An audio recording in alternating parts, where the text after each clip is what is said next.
this episode of Everyday Audio, I'm going to show you how I put together an audiophile system for less than $500 and give you some tips to help put together your amazing system along the way.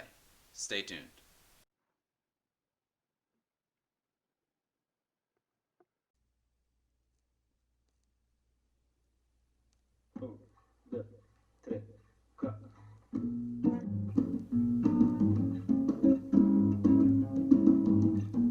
Hi listeners, hope you enjoyed our last video on analog versus digital.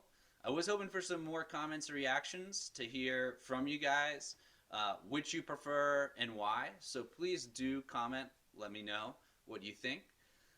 Also hope you enjoyed that last listening exercise, listening outside with your eyes closed. This next one I'm going to directly relate to my next video. For this exercise, I'd like you to continue your listening practices, but to notice how different spaces sound. So when you're outside in different places, try to hear how the space itself sounds. And this is going to be very obvious difference when you go inside and you have walls and reverberations. Notice how that space sounds. One technique that a lot of sound engineers use is to clap in a room. So you can try that, and then to hear the tails. And those tails you'll hear are called reverberations, and we call it reverb for short. And in our next video, I'm going to talk about the dimensions of sound and how we can listen to them and how we can achieve them and how people affect them. So this listening exercise, paying attention to the space that you are in. Space is the place. That is a big part of what mixers and recording engineers are trying to recreate, is really space. Here I want to make an argument for bringing audiophile back to its prescriptivist roots, meaning that you love audio. Pretty simple concept. You love sound. It has nothing to do with how much money you've spent, how good your sound system is, or how good your ear is, and how you can hear all the nuance. It's simply that you love sound and you love, usually that means you love music and recorded music, etc. My problem with audiophile as it's used today, the descriptivist as it's used in modern language use, and especially on YouTube, is that it often means that you need to spend a lot of money, and you need to understand gear, and you need to understand nuance, and you need to understand everything about all these little sounds. Often audiophiles are pursuing this perfection of sound, whatever that means. It could be that it sounds exactly like if the person was in the room playing it for you. It could mean something different where there's no distortion and it just sounds super clean. This would be whatever that is. These audiophiles, money and pretentiousness and their opinions, gold in this one, and kind of their mob opinion often rules in these audiophile communities. So when I say that I put together an audiophile system for less than $500, I know that there are going to be people out there that are going to scoff even at that idea. And that's why I'm making this video. And that's why I want to bring an audiophile, or the meaning of audiophile, back to its original roots. A lover of audio. And you can do that even if you're listening through your iPhone, even if you don't even have a system at home, even if you don't have any way of listening to music, you can love sound. And your opinion is just as valid as somebody who's studied it for years and is a professional mixer, because it's you who's hearing it. So it's really about your enjoyment and what you get out of it. And I think that's really important to keep in mind when you're building a system, because people often fall into this trap of, I need to spend more money and upgrade this because it will sound better. And often what they have in front of them might be fine, and if they could even enjoy it with a different perspective. So, my system. The first thing I'll say before I start showing you the original components and talking about where I found everything is that this all took time to come together. Time is on my side. Yes, it is. Time goes by so slowly. Time goes by so slowly. Time goes by so slowly. The fundamental things apply as time goes by. I have been building this system and had components of it for over 15 years now. So I also think that the other mistake is to rush in, spend a ton of money, and create your whole system right off the bat. I'm a huge believer in starting within your budget and with what you want then, and then at a lower price, and then figuring out what, what educating yourself in terms of what is a system, how do the components work together, and what do I want to get out of my music listening, and then that allows you to spend your money wisely and in an educated way. So time, and I often think of it as they had that old racing arcade game with the wheel in it where you would win a race and you'd get to upgrade certain parts of your car. That's what I think about here with my system.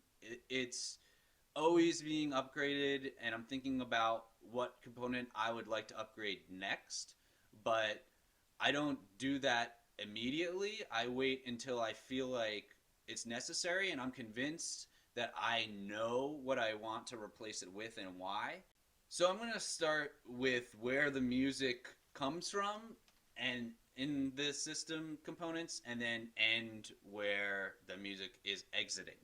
So first, my turntable here.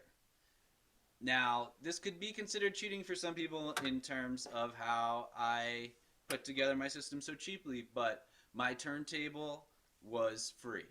So this is a Philips 212 turntable.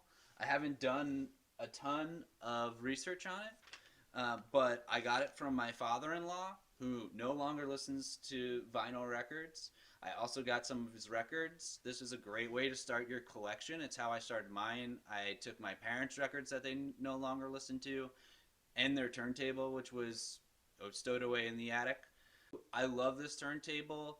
A lot of older stuff, they say, that old term, they don't make it like they used to. This thing has been going since the 70s. It sounds great. I probably do need a new cartridge. The cartridge here is an Audio Technica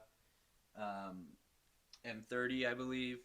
I probably should add a new cartridge. That's on my list.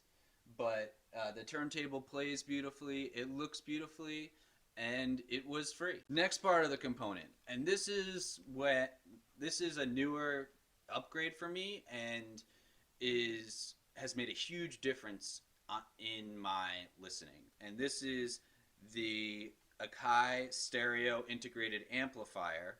The model's AM28050.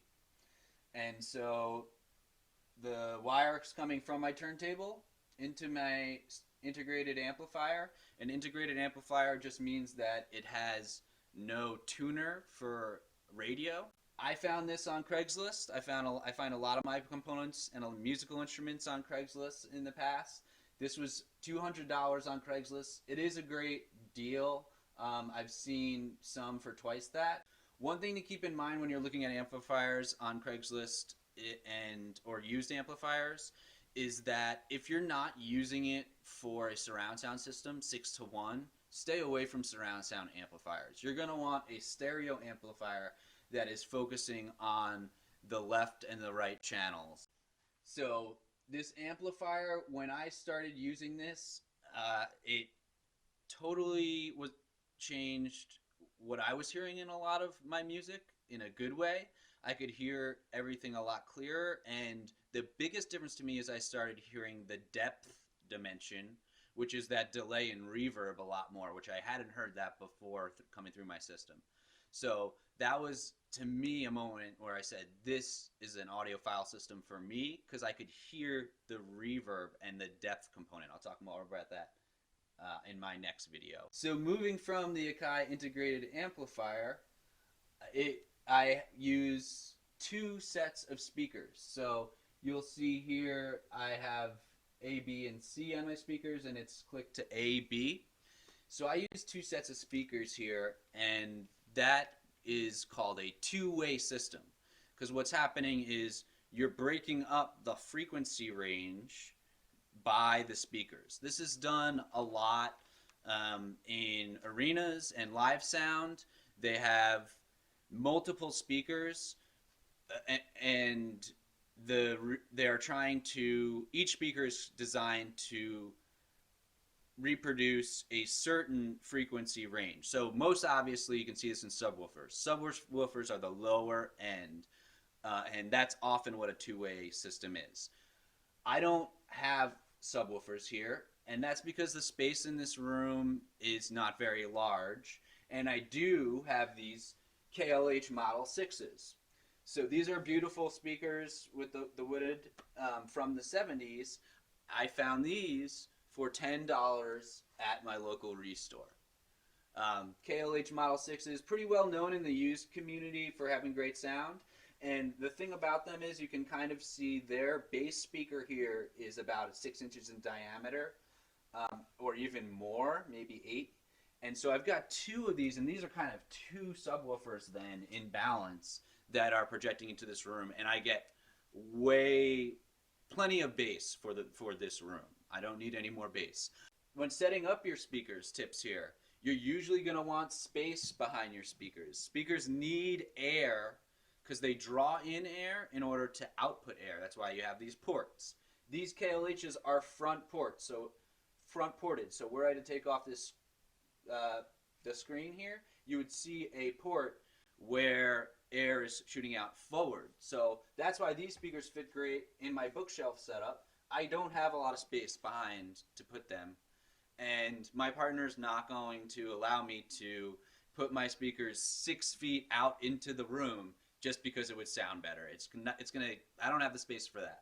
So front ported speakers, are a great way to go if you don't have room in the back. And that brings me up to my higher end and my high frequency speakers, the Klipsch Reference 5M. These were $200. These are the lower end of the Klipsch reference monitors, and you can see they are much smaller than my KLHs. They're actually the smallest ones. Their focus here is therefore in the higher end, and when I got these, my higher end, the cymbals really cleared up. They have these tweeters up here, which are actually horn speakers, like those old vintage super cool horns. These are coming back, and they reproduce high end very nicely with very little power, which means they don't have to distort it. And then we also have this other speaker, which even the larger bass part of the speaker is smaller than the higher speaker in the KLHs. So in reality, because my speakers are two-way, they have a tweeter and then a lower frequency speaker. Both of them are two-way. It's actually a four-way system because we've got two speakers split 4 ways. And so what's happening is the power is being distributed throughout these 4 different speakers. You need to make sure you have an amplifier that has enough power. Mine has plenty. And the frequency range is now spread out to speakers that are designed to reproduce that frequency range. And so this was a relatively inexpensive way, because I got these KLHs at my local restore recycling center for $10, of really filling out the sound without having to spend what most people would start spending $500 just on their speakers. So we still have extra money to spend here in the budget, and that is going to go to my different ways of playing music. CDs, and yes, still cassettes. So here I have my Sony CDP CE500 5-disc CD changer. Again, this was found at the restore. I see CD players a lot at my local recycling center. And so this I got for 20 bucks there. It works fine.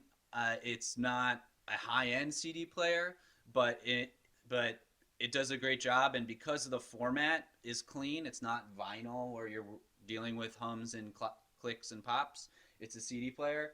Um, I don't think by spending a lot more, I would get a huge difference in the sound. For my cassette decks, I have a Tascam 103, and this is a 3-head deck. Cassette decks are either 2 or 3 heads. I would recommend looking for a 3-head deck. That means that there's a separate tape head for recording. And a 2-head deck, the play and the record head are the same.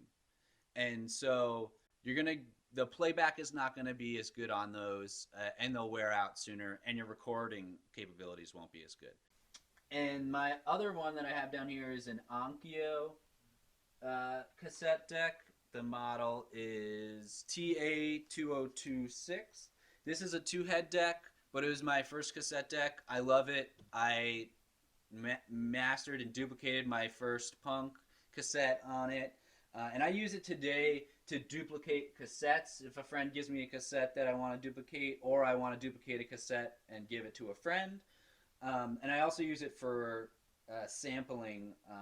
I will sample something from a record and then put it on to a song mixer-wise. And then that leaves us $30 left over, which we got to be honest, one hidden cost is going to be your cables.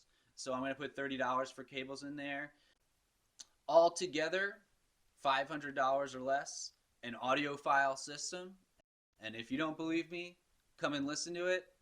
I'd love to hear your comments. Do you agree that this is an audiophile system? So please do subscribe, comment, and share, and stay tuned for our next Everyday Audio.